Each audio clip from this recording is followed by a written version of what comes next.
I'm a 25-year-old male and had been with Kayla, a 23-year-old female, for 3 years. We met at this shitty bar downtown through mutual friends. She was hot. We met during trivia night when she destroyed everyone with her random knowledge of 1980s action movies. She was my kind of girl. She was wearing this little black top and jeans that fit just right, slamming back tequila shots like they were water. Our first date was at this sketchy taco place that ended up giving us both food poisoning. Most girls would have been pissed, but Kayla thought it was hilarious. We spent our second date recovering on my couch, binging and Breaking Bad and ordering safe, boring pizza. When she beat my ass at Call of Duty later that night, I was pretty much done for. 8 months in, we moved into this overpriced shoebox apartment downtown. It was way too expensive, but the location was close to everything. I was making decent money as a software developer at this startup. My job was intense, not just your standard 40-hour gig, but full-on 60-plus hour weeks, sometimes 80-plus during launch periods. I was coding until my eyes bled, downing energy drinks like water, and sleeping under my desk some nights. We were building this payment processing platform that the venture capitalists were crazy about, but they kept moving the goalposts. They'd say, add this feature, change that interface. Can it also walk your dog and do your taxes? The whole tech bro grind was real, Patagonia vests, all hands meetings that could have been emails, ping pong tables nobody had time to use. But the money was solid, 6 figures plus stock options that might actually be worth something if we didn't implode. I was climbing the ladder too, going from junior developer to team lead in under 2 years. Meanwhile, Kayla was supposedly finishing her psychology degree while working part-time as a waitress at this upscale restaurant downtown where entrees cost more than my weekly grocery budget. I say supposedly because she'd been 1 semester away from graduating for like 2 years. Every semester, it was some new excuse. This professor doesn't like me, I need to retake statistics, or my advisor messed up my credits. She'd talk about these big plans for grad school and becoming a therapist, but somehow never actually finished the basic requirements for her bachelor's. I was covering about 70% of our expenses: rent, utilities, groceries, car payments, even her phone bill. Her contribution was basically just her personal spending and occasionally picking up dinner, but I didn't mind at the time because I thought we were building something together. I figured once she graduated and started her career, things would even out. She always had these big plans about how she'd support me if I ever wanted to start my own company or work on my indie game idea. The first 2 years were actually solid, though, I can't lie.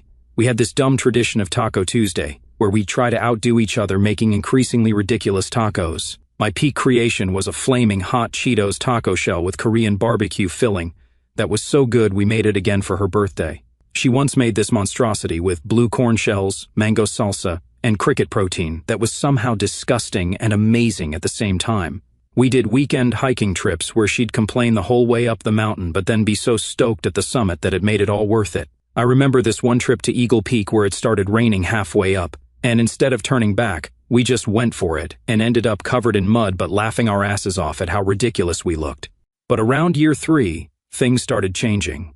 The fun, adventurous girl who would go camping in the rain and eat cricket tacos was replaced by someone who was constantly on her phone and too tired for anything I suggested. Now I realized the red flags were waving in my face like I was at a damn parade, but maybe I was too busy or too clueless. First, it was small stuff. She'd get super defensive if I asked basic questions like, "How was your day?" or "Who was that texting you?" Her phone was suddenly password protected and always face down. She'd jump every time it buzzed. Classic cheater behavior, but I was too naive to see it then. She started with these late study sessions at the library. She'd come home at midnight smelling like perfume and mints. When I'd ask about her studies, she'd give these vague answers about research methods and statistical analysis. I barely understood her actual major, but even I knew something wasn't adding up. I started noticing other weird things too. She'd get these random calls and step outside to take them. She'd claim they were from her mom or her girlfriends, but she'd speak in this hushed voice I'd never heard her use before. Sometimes she'd come home with new stuff, clothes, jewelry, makeup, and get defensive when I'd ask where they came from. I've had this forever, or it was on sale were her go-to excuses. There was this one guy at my office, Jensen from marketing, who she seemed weirdly interested in. Whenever I'd mention work, she'd ask if Jensen was there or what he was up to. I thought maybe she was just being nice, taking an interest in my work life. She even suggested we invite him and his wife out for dinner sometime. I thought it was a bit random, but didn't think much of it. We had a company holiday party last December, and Kayla insisted on coming, even though she usually hated my work functions. She spent half the night chatting with Jensen while I worked the room with the higher-ups. I remember thinking it was cool that she was making an effort with my colleagues. Man, I was so freaking naive. By the time our anniversary was approaching, we were basically roommates who occasionally had awkward sex. Kayla was barely around, always studying or working extra shifts. I kept telling myself it was just a phase, we'd get through it. Maybe we just needed a vacation or something. There was this new designer at my office, Julia, an absolute smoke show but also wicked smart and actually cool to talk to. Kayla met her once at a company event and immediately hated her, got super jealous and accused me of having a thing for her. I didn't, but Kayla's reaction was insane. She'd make these snide comments about Julia's looks, saying she was trying too hard or looked desperate. Meanwhile, Julia was just being professional and friendly. Little did I know that jealousy was just her projecting. By February this year, I was seriously considering whether this relationship was worth saving. I even looked up breaking lease penalties, wondering if I should just cut my losses and move out. But then Kayla would have these moments where she'd seem like her old self again, affectionate, fun, present, just enough to keep me hanging on, thinking things might get better. Another manipulation tactic I didn't recognize at the time. I was planning to have a serious where's this going talk with her after my big project deadline. Figured we'd either commit to fixing things or call it quits. There was no need to waste more time. But then last Tuesday happened, and the decision was made for me in the most screwed up way possible. So, last Tuesday started out totally normal. I'd been grinding on this massive project for weeks, building this payment processing system that the client needed like yesterday. My boss comes by around 2 p.m. and tells me the client canceled our afternoon demo because some emergency came up on their end. Suddenly, I had this rare free afternoon, which basically never happens. I decided to surprise Kayla with dinner from this Thai place she's obsessed with, like $18 for pad Thai, ridiculous prices. But I figured it would be a nice gesture since we'd barely seen each other all month. Maybe we could actually have a conversation for once, or watch something together. I didn't text her that I was coming home early. I wanted it to be a surprise. I grabbed the food and drove home, actually feeling good. I park outside our building and head up the stairs to our third-floor apartment. As I get inside, I hear Kayla's voice in our bedroom. She's on the phone, laughing about something. I stand right outside our door, takeout bags in hand. What I heard got me freezing in my place. "No, he has absolutely no idea," she's saying, her voice all smug and amused. "He's so clueless, it's actually sad. He thinks I'm at the library studying when I'm with you." My stomach drops to my feet. I'm standing there with the food like an idiot, just listening. "Yeah, we can meet again tomorrow. He's got some big project deadline, so he'll be at the office late. I'll tell him I have a study group or something. Works every time." She just keeps going, completely unaware I'm standing 3 feet away, hearing every word. "Jensen, you're so much better than him in every way. There's no competition. Sometimes I have to fake being tired just so I don't have to sleep with him anymore." Jensen, from my office, the marketing guy who always has great ideas in meetings but never actually does any work. The same Jensen who's married to Sarah from accounting.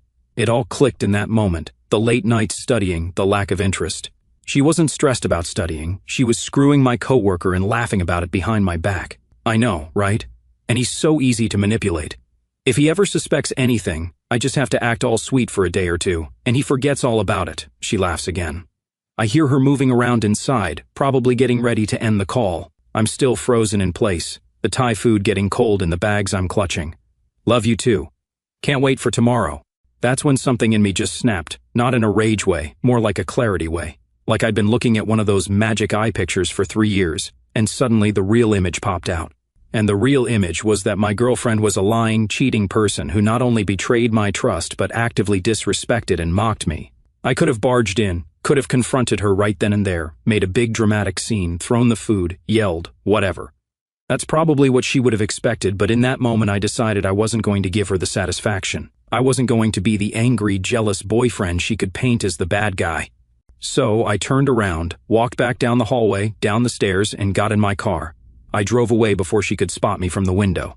I ended up parked in some random mall parking lot, just sitting there, trying to process what the hell had just happened. 3 years of my life with someone who could talk about me like that, someone who could betray me so casually, and with a coworker. The humiliation was next level. Then I called my buddy Brian, the one guy I knew wouldn't blab to anyone in our social circle. I asked him if I could crash at his place for now, and he said yes. He didn't ask questions, just gave me his address. By the time I got to Brian's place, I had the beginnings of a plan, not just to leave Kayla, but to completely remove myself from her life in a way she wouldn't see coming. No chance for her to spin some story, just gone. Brian took one look at my face when he opened the door and said, "Dude, what the hell happened?" I walked in, sat on his couch, and told him everything. He nodded slowly, then got up and grabbed 2 energy drinks from his fridge. So, I woke up the next morning with this weird calm. I checked my phone, 3 texts from Kayla asking where I was. "Hey, where are you? Thought you were working late. Are you coming home tonight? Hello, answer me please." I texted back, "Got stuck at work, crashing at the office, don't wait up." While she thought I was grinding away at my desk, I was actually executing what Brian and I started calling the ghost protocol. Step 1. Secure the finances. I logged into our joint account, technically my account that I'd added her to, and transferred every penny to a new account at a different bank. Kayla had a habit of borrowing from our shared funds for her shopping sprees, so there wasn't much left anyway, maybe $2,300, but it was the principle of the thing. Next, I called my landlord, told him I needed to remove myself from the lease as soon as possible due to a family emergency. The guy was surprisingly cool about it once I offered to forfeit my half of the security deposit, $1,100 down the drain, but worth every penny to be legally disconnected from that apartment and Kayla. While Kayla was at her waitressing shift, Brian helped me move all my essential stuff out. We had like a 3-hour window, so we grabbed my computer, clothes, important documents, and a few sentimental items. I left all the furniture, most of it was cheap IKEA anyway. I left my key on the kitchen counter with a note that just said, "I heard your phone call with Jensen. We're done. Don't contact me again." I also left a copy of the lease modification showing I was no longer legally responsible for the rent. That $1,800 a month apartment was now entirely her problem on her waitress salary, while she was 1 semester away from a degree she'd never finish. Good luck with that.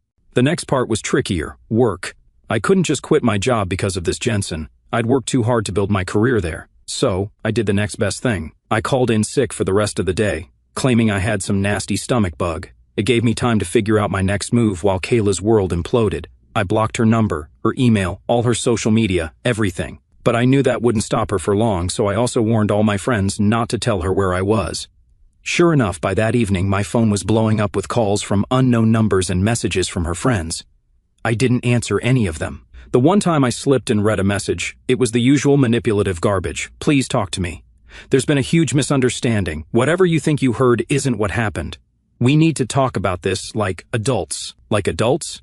Rich, coming from someone who was trash-talking me while screwing my coworker. The best part of ghosting someone is the complete power shift. For 3 years, Kayla had been pulling the strings, lying to my face. Now I was the one in control, and she was scrambling, desperate for information, for contact, for anything. Day 2 of the ghost protocol, I started getting voicemails from Kayla, sobbing about how worried she was, how she just wanted to know I was safe. By day 3, those turned into angry messages about how childish and immature I was being by not talking to her. Meanwhile, I was setting up my new life. I found a short-term rental closer to work, nothing fancy, just a studio apartment with basic furniture, but it was clean and Kayla-free. I also started digging into this whole Jensen situation. We worked at the same company, on different floors, different departments. His poor wife, Sarah, had no clue.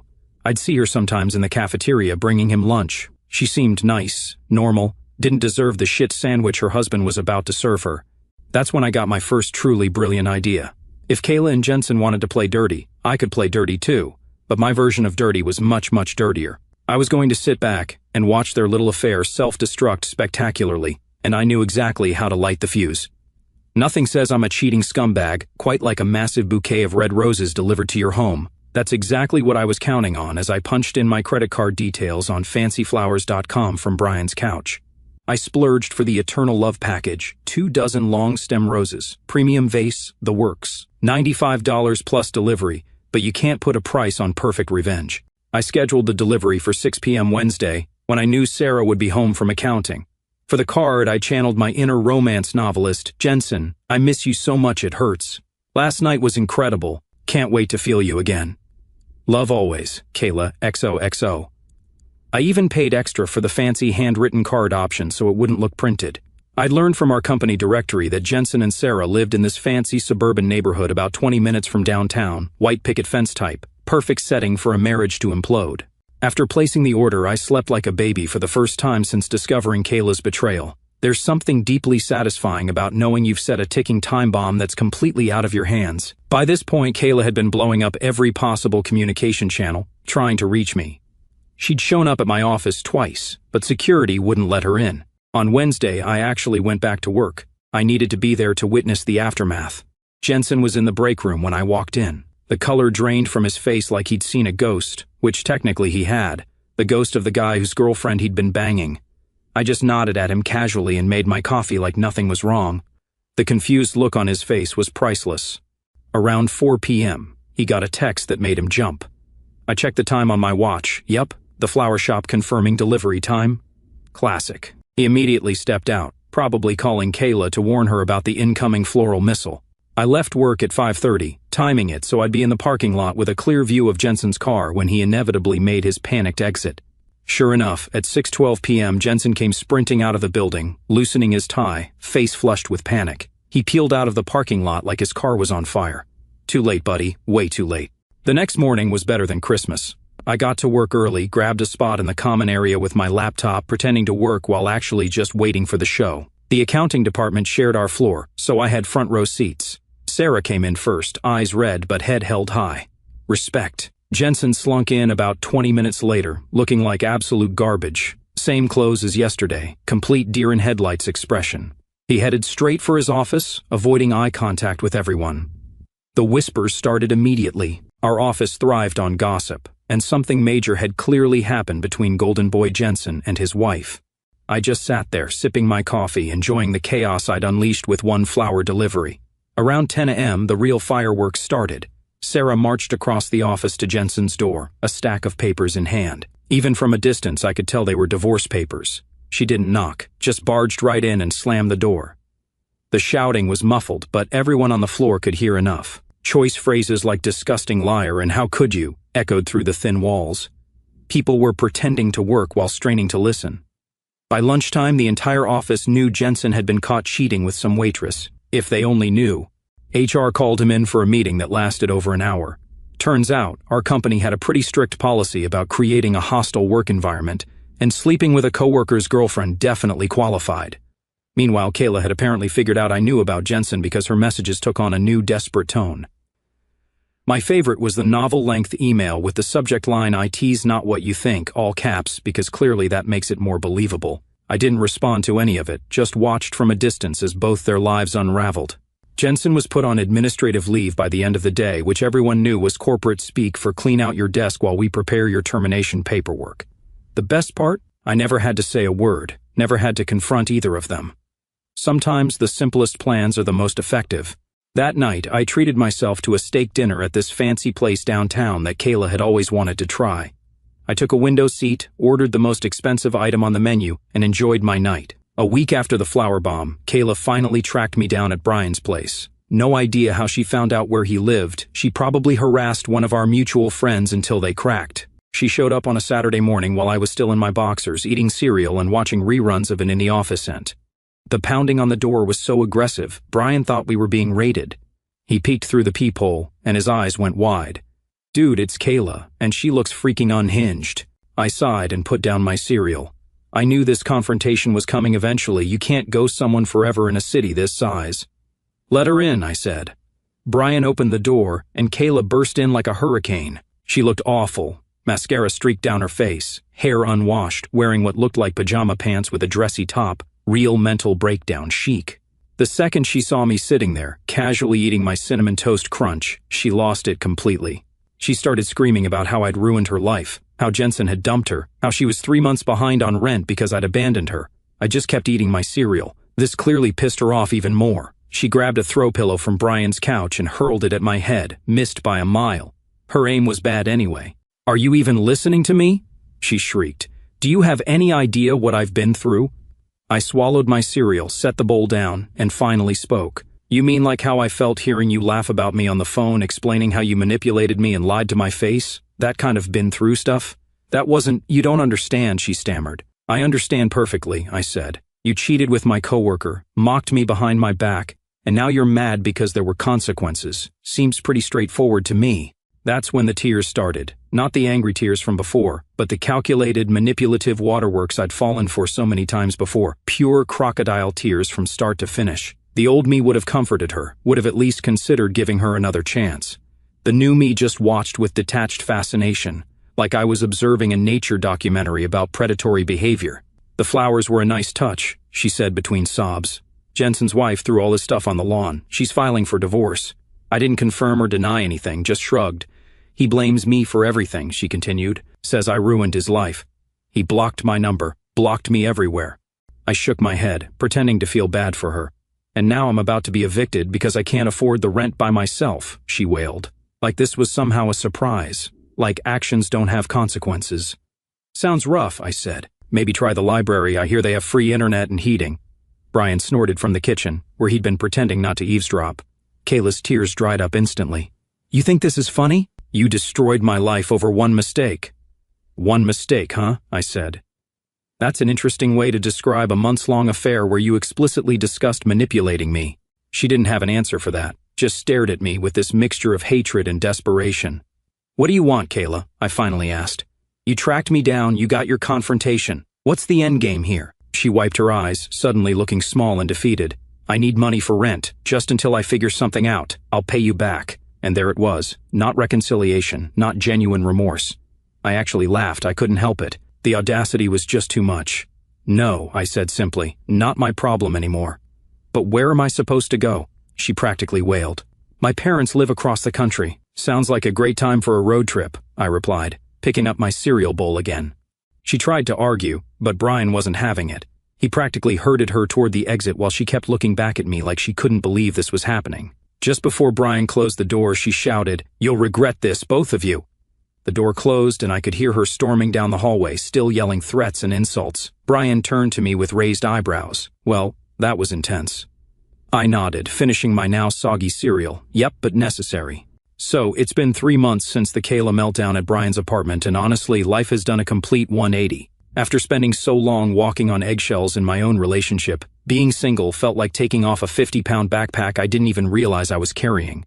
First order of business after the Kayla drama was finding my own place. I snagged this sweet one-bedroom downtown, not far from work. It's nothing fancy, but it's mine, and there's no one drinking my coffee or leaving makeup all over the bathroom counter. I bought new furniture, actual quality stuff. My new couch doesn't feel like sitting on cardboard, which is a nice upgrade. Jensen was officially fired. HR had a field day with him. Turns out Kayla wasn't the only inappropriate relationship he'd been having at the office.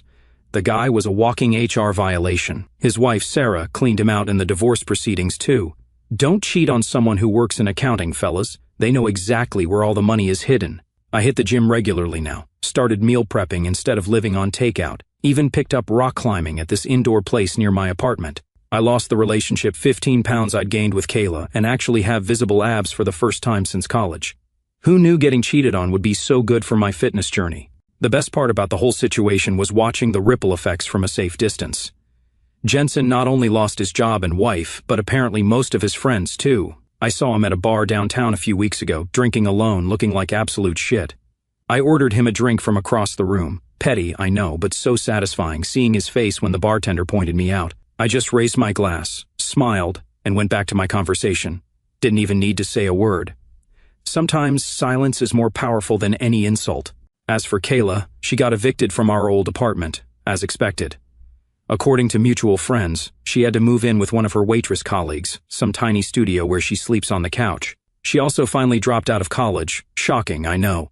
Turns out 1 semester away was actually more like 6 semesters away. She's been trying to reinvent herself on social media, posting all these fake deep quotes about growth and finding herself. Meanwhile, she's telling anyone who will listen that I was emotionally abusive, and that's why we broke up.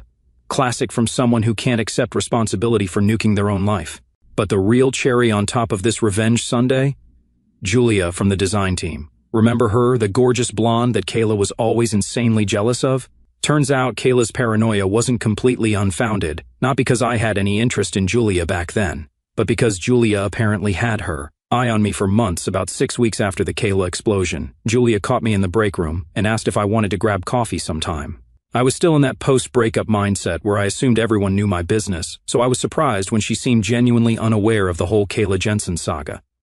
"I heard you're single now," she said. "I've always thought you were cute, but, office relationships can be complicated. But would you like to grab some coffee sometime?" Understatement of the century right there. I almost said no, trust issues and all that. But then I remembered how Kayla used to seethe with jealousy whenever Julia was mentioned, how she'd make these snide comments about Julia being too pretty to be smart or trying too hard. I realized that getting coffee with Julia would drive Kayla absolutely insane if she ever found out. So, we got coffee, and then dinner a few days later, and then drinks the following weekend. Turns out, Julia is not only gorgeous, but also smart, funny, and genuinely kind. She's got this infectious laugh that makes everyone around her smile, total opposite of Kayla's calculated persona. Kayla found out we were seeing each other through the office grapevine. The meltdown was epic, according to witnesses. She showed up at my office again, but security remembered her from before and wouldn't let her pass the lobby. She caused such a scene they had to call the actual police to remove her. That's when my company finally filed a restraining order against her, which was a relief. Having legal documentation that your ex is batshit crazy is strangely validating. Julia and I have been dating for about 2 months now. We're taking it slow. Both of us have trust issues from previous relationships. She's teaching me to cook something besides protein shakes and microwave burritos, which my body appreciates. Last weekend, Julia and I ran into Kayla at this coffee shop near the office. Kayla was there with some new guy, clearly trying to make me jealous. She kept laughing too loudly and touching his arm, looking over to see if I was watching. It was pathetic. I genuinely didn't care. Julia and I grabbed our coffees and left without acknowledging them. Outside, Julia turned to me and said, "So that's the famous Kayla, huh? Got to say, trading up is the best revenge." Couldn't have said it better myself. The whole experience taught me some lessons. First, trust your gut. Those little red flags I ignored, they were waving right in my face the whole time. Second, how someone handles adversity shows you who they really are. Kayla's immediate response to consequences was to blame everyone else and try to manipulate her way out. That tells you everything you need to know about her character. Most importantly, I learned that I'm stronger than I thought. A year ago, if you'd told me my girlfriend was cheating with my coworker, I would have predicted a total breakdown. Instead, I handled it with a cold calculation that surprised even me. So, if you're listening this and going through something similar, being cheated on, lied to, manipulated, cut them off, focus on yourself, and watch as karma does its thing. Living well really is the best revenge. Though I got to say, sending those flowers was a pretty close second.